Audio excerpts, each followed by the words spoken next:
Hey guys, welcome to episode 1 of Kyle's Baseball Tips. Today we're going to go ahead and teach you guys how to throw down the second from behind the catcher's position. So let's go ahead and get started. So first off, in our stance, we want to make sure our feet are offset from each other. So our left foot, the opposite foot, should be offset from your right.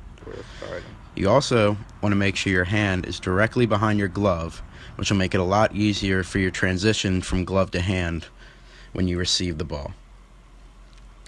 So on our receiving, we want to make sure we have the ball caught outside, away from our body, and we want to make the transfer away from our body as well without bringing the glove too far in.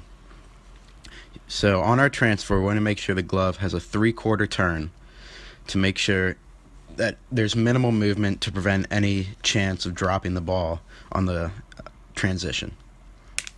So as you can see, a lot of coaches will recommend bringing the glove all the way back to your ear before you take the ball out of your glove, but that can tend to cause problems when you're trying to get the ball out and might cause drops or bobbles.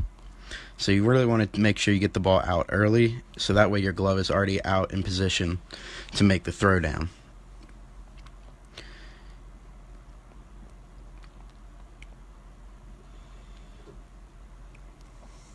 You also want to make sure your glove is definitely broken in so there's no popping out of the ball when you receive it.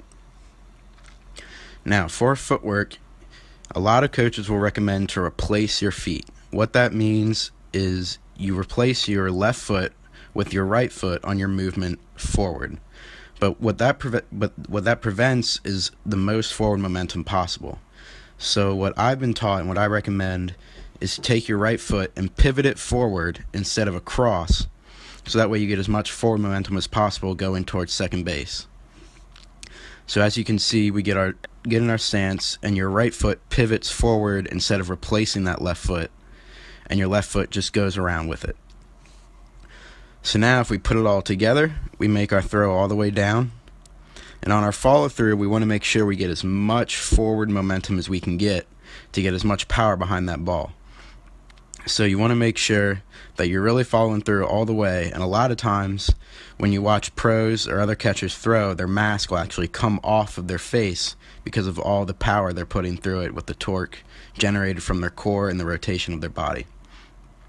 So as you can see, our feet are offset, we have the glove straight out, and we make the transition early to be able to get it all the way down there. And if you put it all together, this is what the final throw should look like. Right down to second base. So guys, thanks for watching. Go ahead and click the subscribe button if you liked what you saw. Leave a comment and come back next week when we talk to you about catching and receiving the baseball from a pitcher.